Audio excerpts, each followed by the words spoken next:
Good evening, everybody. Hope everyone had a good day today. Um, this live video is going to be short because I'm really not in the mood to be on video right now. Um, so Bethany here.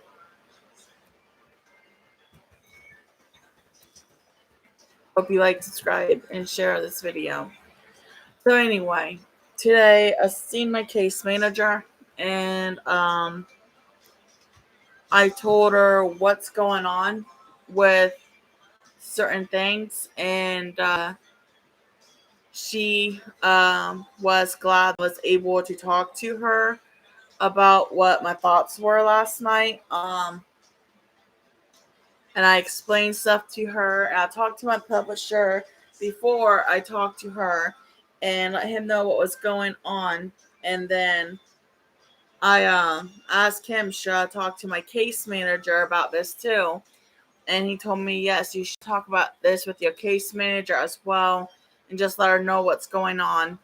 Um, and I told her everything, and she told me that she is happy and glad that I was able to open up to her and tell her what is going on.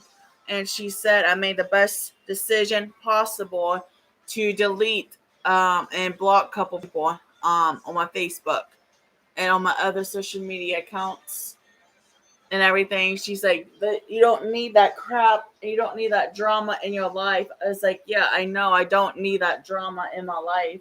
I was like, friendships and relationships supposed to be a two-way street and not one-way street. So she's like, yeah, you're completely right. And I honestly believe that you did the right thing by blocking certain people on your social media. And she told me that they don't deserve my friendship because they are so unthankful and so unappreciative with all the help that I give them. And they cannot even have the decency to talk to me when I need to talk to somebody.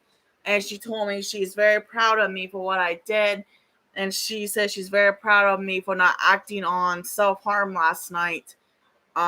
She understands as well that it's really hard for me right now because my youngest's birthday is on November 8th and he's going to be turning 2. Um, that has a lot to do with what's going on with me. And so she is well aware ahead of time before all this stuff happened, before she even worked with me. And she's like, I cannot believe that you would destroy your family and destroy every support you have just because they don't want to be exposed. And she told me my attorney was right. I have the right to expose everything and everyone that has screwed my life up.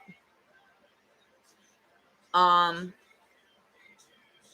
I was on the phone with the University of Phoenix today as well, and unfortunately, I'm not able to get my in-home study sleep apnea test done tonight because the transportation company had miscommunication with me. So I missed my appointment today because of the issue of a miscommunication. So I'm going to be getting my sleep study, in-home sleep study on November 4th. I'm supposed to actually be on a webinar now, but I'm not even going to deal with it. Like, I don't even want to even associate with anyone right now. Um, it's almost 8 o'clock. Well, it's getting close to 8 o'clock, and that's when I take my medication and everything. And like I said, my case manager today told me she is very proud of me for not acting on what I was going to do. Um, a lot of people don't understand why I act the way I do, but they really want to understand. They'll actually sit down and talk to me and everything. And my case manager, my publisher told me that it's not my fault of what I go through and what I'm feeling, because they told me if they were ever in my situation as I was in the past, that they would be the same way as I am. So yeah. And I got appointment set up with my new psych doctor, and so I can continue to get my Wellbutrin filled and my sleep medicines filled up.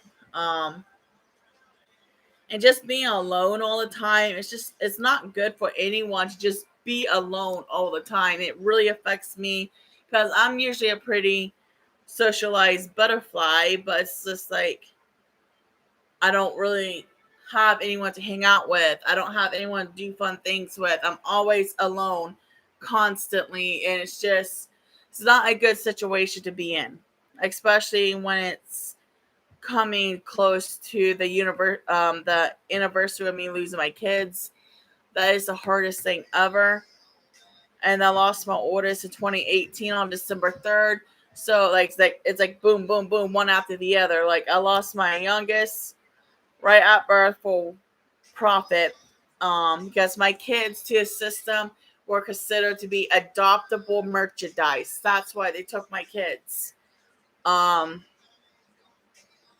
and so from November 8th, well, actually, it's before November 8th, like the end of October, all the way to the beginning of the new year is when I really, really struggle with everything, with my depression and stuff. And then I'm fine till the following year rolls around the same time. Um, it just sucks, like I really lost all my supports because of the crap shit and stuff I went through. And then them turning my own adopted aunt and uncle against me, so I will no longer talk to them. So I will no longer get pictures of my kids. That is messed up. These people are sick in the head. And like I tell, do not donate to Athens County Children's Services because all the money they get with these kids is supposed to go to the kids, but it doesn't. It goes to the drunk dinners they have every so many weeks. And they're just basically using the community because they want to use the money on alcohol and stuff for these dinners all the time, when that money is supposed to go to every single child in the foster care system, to clothes, to food, to medical appointments, to medications, to all that stuff. Like each child in each foster home is required to have at least $300 plus a month for food to eat, along with all the school supplies and clothes and shoes. But do you think the foster care system gives that money to the kids where it belongs to? No. And when they switch into a different home at 2-3 o'clock in the morning, they just throw everything in a fucking trash bag and have to go to the next foster home. This is how messed up the system is. And the money is supposed to go to these foster youth. It's supposed to go to pay for the school supplies, for the schooling, for the textbooks, clothes, food, shoes, hygiene, and it's supposed to be able to also go for them to have a suitcase and a duffel bag, so when they have to move to another home, they won't lose all their stuff. This is how disgusting the system is. And kinship is no different. And for anyone who calls CPS on a family because you have beef with them, or because you're jealous over them, or you just don't like them for whatever reason, then you are a criminal, just as CPS is. People really need to wake up and see how much harm they're doing to parents and their kids by stealing people's kids through fraud. And legally, they have to have a warrant to enter your home or apartment to remove your kids. And at 1 minute at all, if you try staying up for yourself, ask if they have a warrant, they would literally shove the parents down, knock their kid out, and take them, because they know that they're in the wrong, because they know they didn't have a warrant to remove my kids. And I was practicing my amendments and my constitutional rights and my parental rights.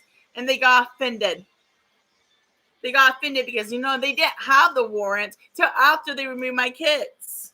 So that's kidnapping. Illegal kidnapping. And it's ridiculous. Like, I grew up in this system. All my foster siblings and whatnot, and my brothers, we all grew up in the foster care system. So anyone who tells you that we're speaking nothing but lies is messed up in the head, because No one knows how messed up the system and the stuff they do to people unless they've been in the system. If they was not in the system and they have no business trying to stand up for them. Let's see you being abused. Let's see you being neglected. Let's see you being sexually assaulted every fucking day in a foster home. Let's see if you think that CPS is a good idea. No, it's not. Oh, and another thing, you're not allowed to have cell phones. You're not allowed to have laptops. You're not allowed to have none of these items in the foster care system. Literally, not one item.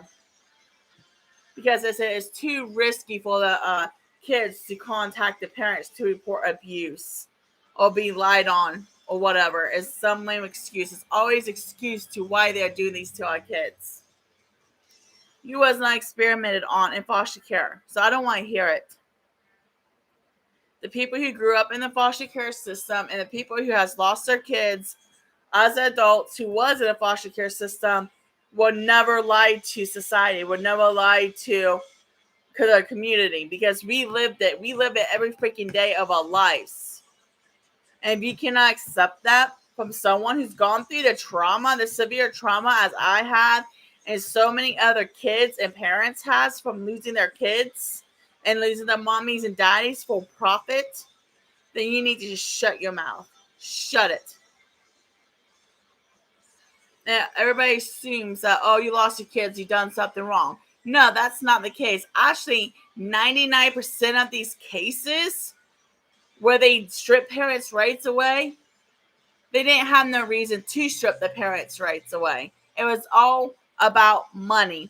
It's a business trafficking everyone's kids out.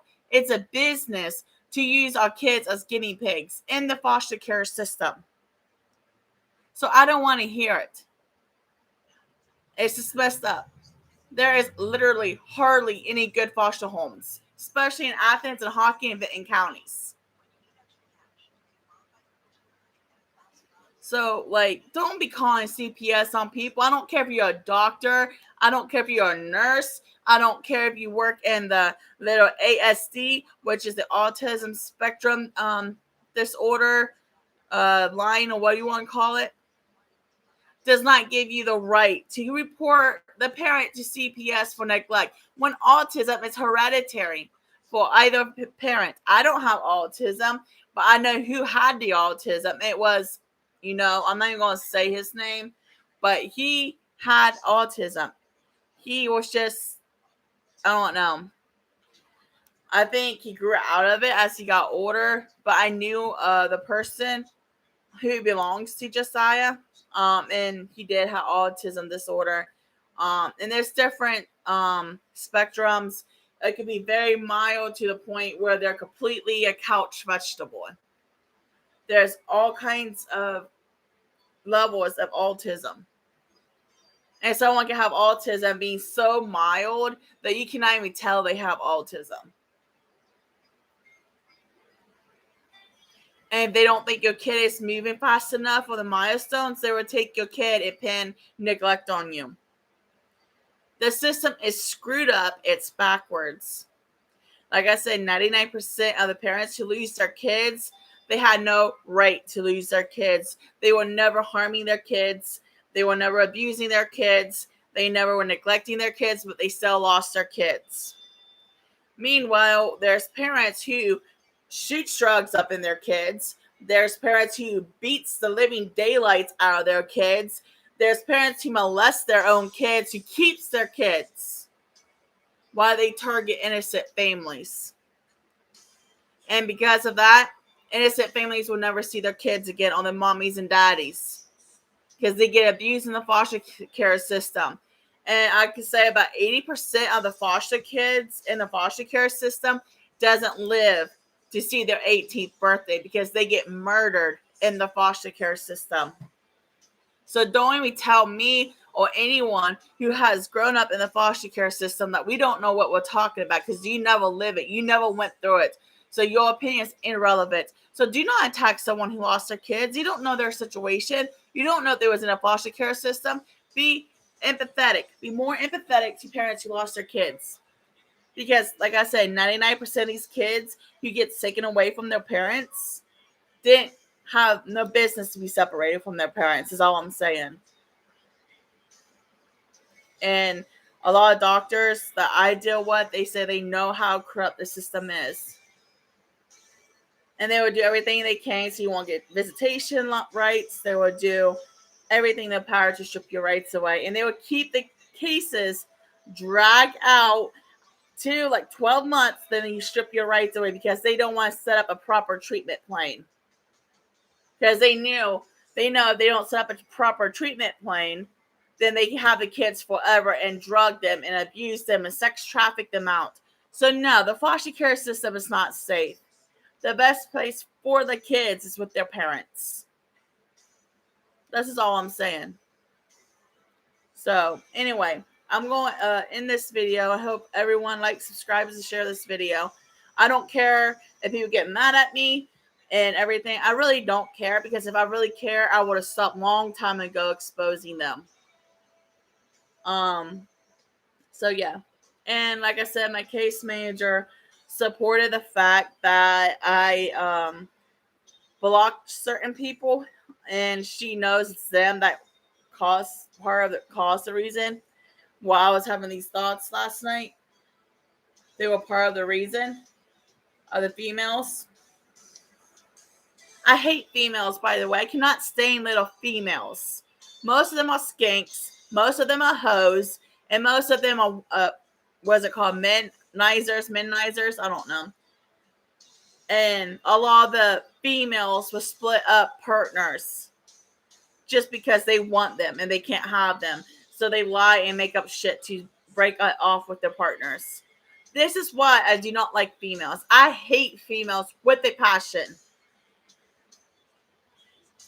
because they cause so much harm with my past relationships. And it's just, they were sleeping around with my ex-partners. And I'm not defending my ex-partners at all, because they're as guilty as these females are. But I can say there is a couple good females here and there who won't do that stuff. And I can tell you, Athens County is full of those type of females.